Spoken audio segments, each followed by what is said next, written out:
répondre à nos questions. C'est moi qui vous remercie. Bien.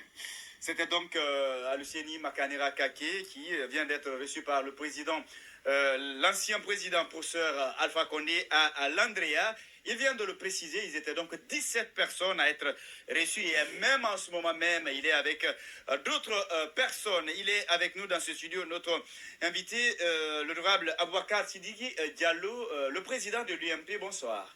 Bonsoir à vous et bonsoir à vos collègues. Et surtout, merci d'avoir accepté de répondre à notre invitation. Première question, le professeur Alpha Condé est en tout cas désormais libre, hein, selon le communiqué du CNRD. Comment vous avez accueilli cette décision? Et surtout, ça intervient à quelques jours, hein, à 24 heures maintenant, si vous voulez, 48 heures donc de la date butoir de l'ultimatum donc lancé par la CEDEAO. C'est très bien. Moi, je crois que mettre quelqu'un en liberté, c'est toujours une très bonne chose. Parce que le principe du droit consacre la liberté de tous les citoyens, surtout qui ne sont pas poursuivis devant une instance judiciaire qui les déclare coupable de quelque chose. Ça, c'est une très bonne chose. Et deuxièmement, il faut remarquer que nous approchons également du 25 avril, qui est la date butoir d'exigence de la CEDEAO. Donc, M. Doumbouya n'avait aucune autre issue que de pouvoir au moins réduire la peine qui va lui être infligée par la CEDEAO. Et l'une des exigences fondamentales est la mise en liberté du professeur Alpha Condé. Réduire, ça veut dire que vous êtes presque convaincu que la Guinée sera sanctionnée. Oui, contrairement à ce que je voudrais, mais la CEDEAO, c'est une institution qui est en train aujourd'hui de se fragiliser à coup de décisions irrationnelles et illégales et injustes. Donc, ils vont condamner la Guinée, ils vont réduire des libertés de certains membres du gouvernement, ils vont geler des biens pour s'en limiter là, et puis après mettre une épée de Damoclès sur la tête des membres du CNRD. Bien, oui, c'est une certitude mathématique. Oui. Allez-y, Zomanigui. Bien, bonjour monsieur et soyez les bienvenus. Merci. Moi, personnellement, lorsque le CNRD a libéré le professeur Alpha Condé, j'ai dit que ça a été libre de leur part. Mais en Guinée, ici, on dit tout. Tout se dit ici. Il semblerait, selon certains avis, que le CNRD a libéré Alpha Condé, c'est pour jouer même le jeu du CNRD. Qu'en étant dehors, puisque ce sont ses amis, lui, Alpha Condé, qui sont aujourd'hui à la CEDEAO, il pourra directement influencer les sanctions que la CEDEAO pourrait prendre contre la Guinée. Comment vous jugez un tel avis? Vous savez, un acte politique n'est pas comme pile ou face. C'est-à-dire qu'il y a beaucoup de piles et beaucoup de faces. Ça dépend de la façon dont on comprend, ça dépend de l'expérience dont on est investi, ça dépend de beaucoup de choses. Il y a beaucoup de paramètres dans la libération d'un homme d'État comme le professeur Alpha Condé, parce que d'aucuns aussi pensent que c'est un cheval de Troie contre certains dirigeants qui peuvent être candidats et qui menacent après le Ramadan de reprendre les combats de rue. Alors, le RPG est un parti très fort, très puissant, très installé, très organisé, et donc il a besoin de son commandant qui serait aujourd'hui un contrepoids de certains autres politiques dans ce sens-là pour pouvoir diluer l'ardeur de la pesanteur. Mais on verra ce que ça va donner, mais il y a beaucoup d'analyses. Mais ce qui est évident, c'est que le principe voudrait que M. Alpha Condé soit libre de ses mouvements jusqu'à ce que sa culpabilité soit établie. Et quelle culpabilité? Il faut qu'il y ait des plaintes pour parler de culpabilité. Mais il est citoyen. Si on a retiré son pouvoir légal, mais au moins qu'on lui laisse sa liberté fondamentale. Est-ce que vous considérez que ça, c'est une vraie liberté, ce qu'on lui accorde maintenant? Comme l'a dit Honorable Makanera, c'est un début. C'est un début. Vous savez, le président Alpha Condé n'est pas un citoyen simple. C'est un citoyen. Mais il a occupé de hautes fonctions, il a posé des actes, il a un statut d'ancien chef d'État, donc il a besoin d'être sécurisé, d'être protégé, et aussi il a une santé fragile. Donc l'afflux et la pression sociale qui va s'abattre sur lui risquerait de causer aussi d'autres dommages. Donc il faut le mettre à l'abri de tout ça. Si on ouvre son portail, on dit tout le monde peut rentrer. De Kankan à Yomo à Zérekoré, un peu partout, les gens vont venir affluer chez lui. Oui, alors, vous êtes de ceux qui pensent aujourd'hui que le CNRD va défier la CEDEAO. Est-ce que cette liberté annoncée du professeur Alpha Condé ne peut pas plaider en la faveur du CNRD? Ou amener même la CEDEAO peut-être à rallonger un peu l'ultimatum? Moi-même, je vais aider le CNRD à défier la CEDEAO. Ah ouais? Oui, absolument. Même si j'ai des choses à reprocher au CNRD aujourd'hui pour lesquelles je ne suis pas tout à fait content, parce qu'il est en train de dévier, mais de façon très dangereuse, de ce qu'il nous a promis. Mais pour ce qui est du cas de la CEDEAO, je le soutiendrai. Vous savez, une institution doit inspirer confiance. La confiance se bâtit autour des actes que vous posez en respectant les principes et les valeurs qui fondent votre âme. L'âme de la CEDEAO, c'est les actes constitutifs de son institution. Il condamne le Mali sur la base de rien. Aucun acte de la CEDEAO ne lui donne droit de fermer les frontières de ses États. Le principe fondamental de la CEDEAO, c'est la libre circulation des biens et des services entre les pays membres. Comment voulez-vous dire aux Sénégalais de fermer ses frontières aux Maliens? C'est du non-droit et des chefs d'État se réunissent, ils violent les principes du b.a.-ba de leur institution de cette façon et que des citoyens africains se mettent à spéculer, à soutenir ça. L'Afrique va où? Vous ne verrez jamais l'Union européenne prendre des actes en violation de leurs actes, de leurs textes constitutifs. Alors aujourd'hui, il appartient à l'élite africaine de faire respecter l'esprit de nos accords et de nos lois, qui consacrent notre souveraineté et les valeurs que nous incarnons en tant qu'État. Bien. Alors, si nous mettons dans la politique de basse échelle, parce que j'en veux à Mamadi et au CNRD, donc je dois soutenir la CEDEAO, ou parce que je n'ai pas ce que je veux avec le CNRD, donc je soutiens celui qui les menace de destruction, oui, mais est-ce que même la question, quand c'est contre nature, est-ce que la question, je ne fais pas la politique oui, mais est-ce que la façon. question, ce n'est pas au niveau de l'opportunité des sanctions de la CEDEAO que de voilà, ce rapport de souveraineté? Non, mais attendez, lorsque vous condamnez quelqu'un à l'enfermer, à l'embrigader, à l'emprisonner, tout un État, c'est tiré de quel texte? S'ils l'ont fait aux Maliens, quand on rigole avec eux, ils le feront aux Guinéens. Bien. Quand ils enferment tous ces pays-là, qui souffre? Oui, mais quand on doit manquer, oui. je vous fais remarquer une chose. Toutes ces décisions sont contre les intérêts des peuples, des pays mis dans ces situations de blocage. Pourquoi? Lorsque le Mali il doit y manquer de l'huile, la dernière goutte appartiendra à Assimi. Tous les Maliens vont mourir avant que Assimi ne manque d'huile. Du lait, de l'eau, de la sécurité, de tout ça. Alors, au finish, la sanction est contre qui? le peuple. C'est contre le peuple.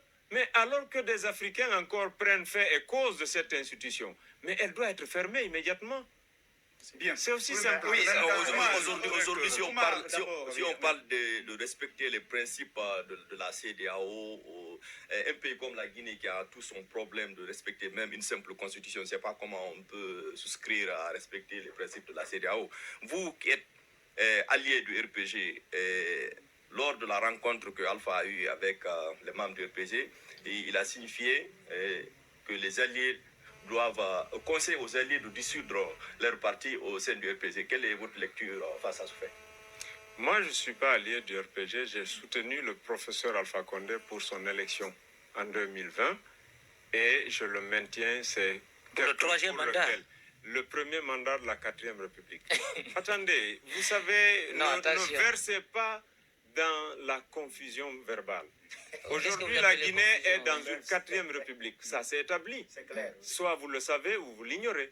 Alors, une 4e République, l'élection qui s'est passée, c'est la première élection. Oui, mais il faut que ça soit très clair. C'est un débat, on doit le dépasser. On doit dépasser ce débat. Non, je ne suis pas obligé de... Je suis d'accord avec vous. Vous avez soutenu Alpha Condé pour l'élection pour la troisième fois consécutive. Exactement. Pour la troisième fois consécutive. Dans la modification de la Constitution, C'était la première fois. La première fois, j'ai soutenu Cellou Dalein. La deuxième fois, j'ai soutenu Sidia en 2015. Oui. Et la troisième fois, j'ai soutenu Alpha Condé. Oui. Vous Maintenant, comprenez? qui a été élu en 2020? Alpha. Pour en la combien 2020. fois? Pour la combien fois? Ah, pour la J'ai dit troisième fois, mais La pas pour troisième le fois troisième mandat. consécutive. Troisième fois consécutive. Alors, ok. C'est ça. Je Je suis veux dire que ce n'est d'accord pas avec un vous. troisième mandat. C'est une question de Mais soyez quand définition. même d'accord. Il a été réélu Alors, trois fois voilà. consécutivement. Bien, non, je Mais peux pas dire, je suis troisième d'accord mandat. avec Je vous. ne serais pas On peut d'accord aimer, avec on peut ne pas aimer, Bien. mais c'est pas juridiquement parlant, c'est pas un troisième mandat. Exactement. Il faut qu'on le dise. Oui, C'est pas parce que... Mais arrêtez, Non, qu'est-ce qui nous a ça, c'est conduit selon certains juristes qui parlent. D'autres juristes qui ne sont pas d'accord. Qu'est-ce Ce qui ne sont nous a pas tous les conduit juristes qui sont unanimes dessus. Qu'est-ce qui nous a conduit à Peut-être leur vous soi-disant partagez, quatrième voilà, recours, sachant vous que partagez ils n'ont ceux pas obéi au qui principe l'interprètent qui régissent ainsi. la CEDEAO. Attendez, Voilà. on va se comprendre, s'il vous plaît. On va laisser l'invité aller au bout de ses idées et après, on pourra revenir sur ces détails. Oui, allez-y. Très bien. Vous savez, aujourd'hui, le problème chez nous, c'est qu'on ne s'écoute pas. C'est ça le problème. Ça, c'est un. Deuxièmement, on fait un débat par rhétorique. Lorsque je dis une chose, il dit non, mais qu'est-ce qui a fait l'autre chose? C'est pas comme ça qu'on doit asseoir un débat de développement. On ne s'écoute pas dans la mesure... Regardez aujourd'hui, le paysage politique est bloqué. Il y avait des plateformes, il y a la CPP, il y a le FPP, il y a l'UPP. Tout ça, c'est bloqué, ça ne fonctionne plus.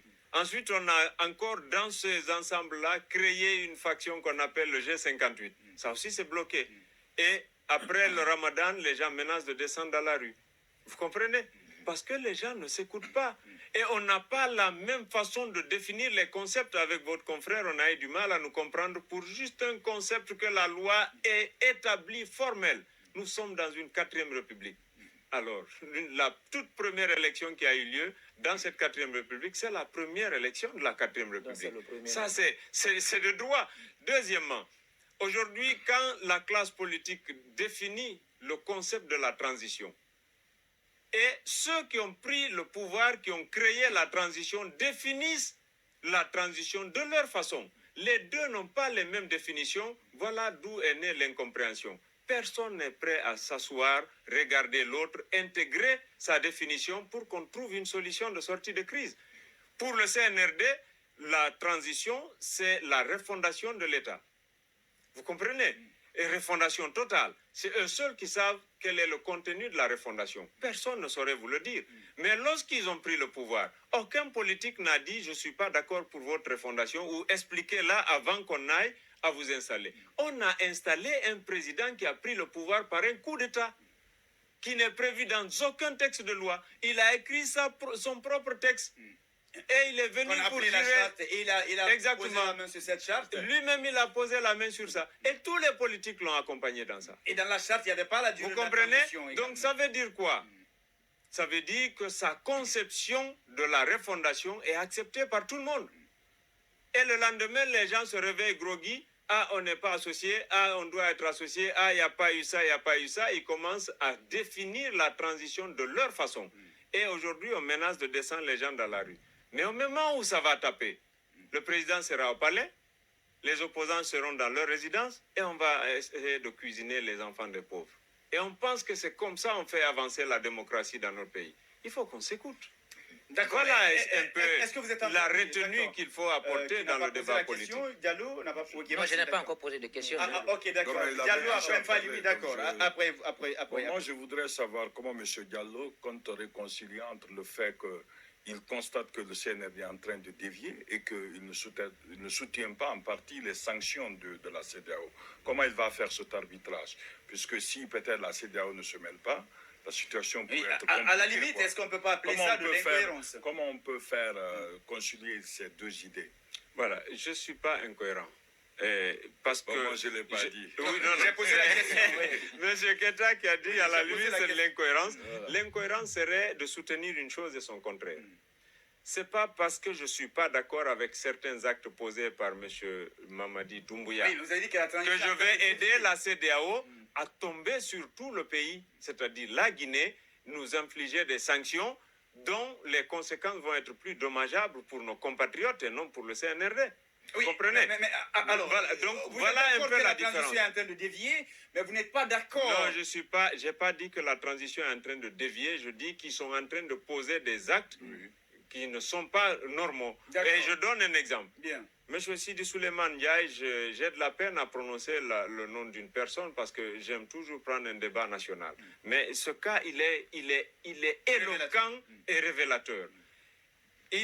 on a sorti un audio de lui où il passe les aveux. En droit, l'aveu est la reine des preuves, c'est-à-dire la preuve suprême, où il dit qu'un autre magistrat l'aide à séquestrer, à maintenir en prison des activistes de la société civile et des leaders politiques pour ne pas embêter le président de la République jusqu'après les élections, que le dossier est vide. Tous les Guinéens ont écouté ça. Et ça a été fait comme ça, les gens-là ont croupi en prison pendant plus de 8 mois, alors qu'il était procureur d'une juridiction de second degré. Et aujourd'hui, la boussole qui est la justice du CNRD nous tape ce monsieur-là encore à la juridiction la plus élevée du pays, qui est la Cour suprême, avec un pouvoir plus fort qui est avocat général. Je ne serai jamais d'accord avec M. Doumbouya s'il maintient cette nomination-là. Et je ne peux pas comprendre aussi que la justice soit la boussole, parce que quelqu'un qui passe aux aveux d'un crime comme ça se trouve encore gratifié d'une promotion avec un pouvoir plus élevé au sommet de la deuxième institution républicaine et constitutionnelle. C'est inacceptable. Je ne soutiendrai jamais ça. Mais ceci dit, c'est différent de sanctionner M. Doumbouya dans un positionnement que je n'ai pas compris, pour lequel je ne lui apporte plus mon soutien, et de sauver mon pays de la décision d'une institution supranationale qui n'est là aujourd'hui qu'au solde de certaines puissances qui veulent affaiblir tous les pays africains dont les chefs d'État ne sont pas d'accord avec eux. Comprenez-en avec moi que la géostratégie qui se joue au Mali, c'est tout simplement parce que les Maliens disent non aux Français. Et ça, l'origine, vous savez, ça vient d'où? Les Français veulent créer une armée européenne en Afrique et expérimenter ça. Comme ils l'ont fait lorsqu'ils voulaient créer l'euro, il fallait expérimenter une zone monétaire. Ils ont créé le CFA. Ça marchait, ils ont créé l'euro chez eux. Aujourd'hui, ils veulent arriver à une armée européenne, mais comment est-ce qu'il faut faire l'expérimentation? Il fallait créer le territoire africain qui est du Mali comme étant le champ d'expérimentation d'une armée européenne à commandement unifié et tout ça. Donc, ils invitent tous les autres pays, même sans l'accord du Mali. Où vous avez vu ça? Bien. Darwin Camara, oui, je voudrais simplement... permettez, on va lire deux messages la avant. dérive. Oui, d'accord. Il y a Darwin Camara qui dit « Quelle belle analyse de la part de cet homme pour le cas de Sidi Suleiman Ndiaye. Alpha Amadou Diallo, la CEDEAO est une institution obsolète qui nécessite d'être remplacée. Il faut que les missions de la CEDEAO soient révisitées.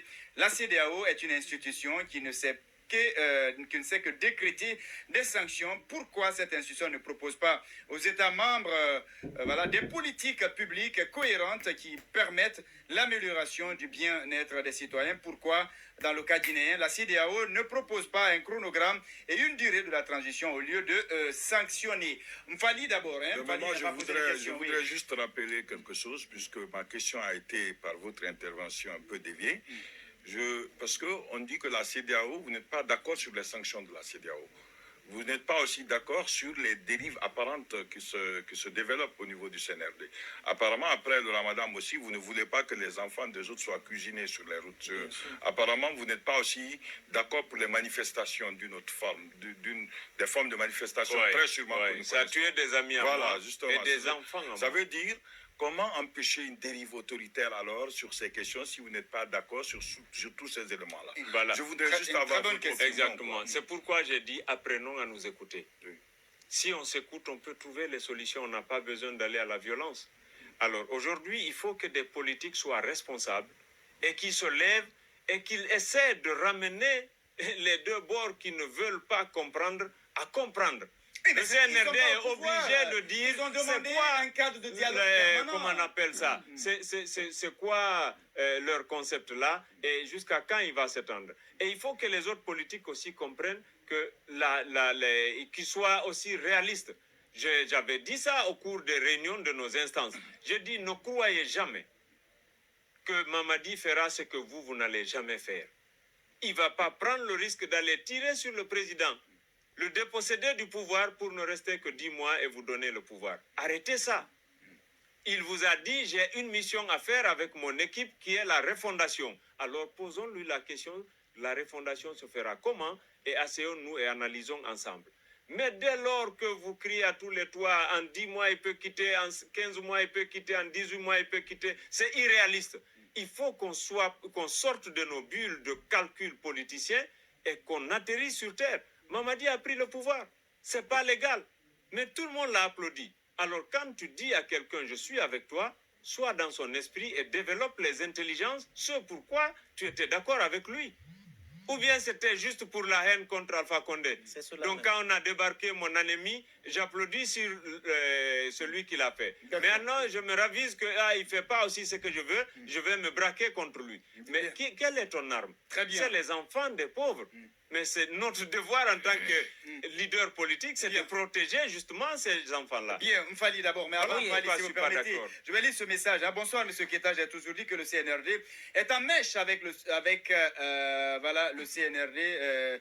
Le CNRD est en mèche avec je ne sais pas qui. Sinon, comment Alpha Condé, qui a été à la base de plusieurs, de la mort de plusieurs jeunes en toute impunité, dû à son entêtement pour le 3e mandat. Si le CNRD est sérieux, Alpha et ses esprits n'allaient jamais parler politique dans ce pays. Mais le CNRD joue à la fanfaronnade politique pour tenter de berner le peuple, mais c'est une peine perdue parce que le CNRD n'a ni la légitimité ni la légalité devant le peuple de Guinée, paix à l'âme de l'espoir du 5 septembre dernier, parce que le CNRD est une grosse arnaque. C'est signé Siradio Sunki Dialoui Mfali qui n'a pas posé de question. Voilà, moi ma question c'est sur le cadre de concertation initié par le président de la transition. Récemment, on a vu le coup d'envoi des travaux à l'absence des partis traditionnels, hein, donc notamment le RPG Arc-en-Ciel, qui avait décidé donc de se désolidariser de tous les actes du CNRD. On ne sait pas s'il va revenir à de nouveaux sentiments encore ou pas, mais quelle est votre perception, quelle est votre analyse, votre positionnement sur ce cas de dialogue et les 10 étapes clés qui ont été déclinées par le ministre de la décentralisation, Mori Condé? Bien, le document que le ministre Mori a sorti, je trouve que c'est un bon document. Il peut servir de base d'analyse. Maintenant, où est-ce que le débat va se poser? Pour chaque acte, il faut combien de temps? De façon raisonnée. Et c'est ce qu'il demande. Et là, dans le cadre de dialogue, de concertation, on peut définir ça de façon objective. Mais encore une fois, je reviens sur l'affirmation qu'on ne s'écoute pas. Lorsque le président a pris le pouvoir, alors la première des choses qu'il a dit, on va faire la refondation ensemble, tous ensemble, de Yomou à Boulbine. Tout le monde a applaudi, on a dit ok, on est d'accord. Qu'est-ce qui peut fixer cette refondation? C'est lors de l'exécution du chronogramme de la transition. Et ce chronogramme est validé lors de la concertation qui va fixer la date et qui va valider l'ensemble des activités. Mais pour ça, on a demandé un cadre de dialogue purement politique. Je l'avoue. Mais, en réflexion, il veut être conforme à son idée de départ, inclure tout le monde. Il a mis certaines structures de la société civile, d'autres acteurs de la vie socio-professionnelle. Certains politiques se trouvent offusqués au point de dire c'est du n'importe quoi, on ne va pas faire partie. C'est plus responsable. Lorsqu'on vous donne un cadre de dialogue inclusif, pourquoi vous voulez exclure les autres? On ne va pas se réunir entre politiques que pour parler de la Guinée et exclure les autres. Et on ne va pas parler de la Guinée par unité, les politiciens parlent, la société civile parle, d'autres corporations parlent. Après, à quel moment on va réunir tout ça parce que ça doit aller ensemble? Sinon, si un n'est pas d'accord, il risque de tout compromettre. Donc, si on ne s'écoute pas, comment voulez-vous qu'on ait un débat où chacun peut sortir enrichi? Bon, lorsqu'on vient à la table de débat, si chacun vient dans l'esprit d'emporter l'idée de la conclusion, alors il ne lâchera rien du tout. Ce n'est plus un consensus, ce n'est plus une négociation. Vous comprenez? Alors, donc il faut qu'on se remette en cause.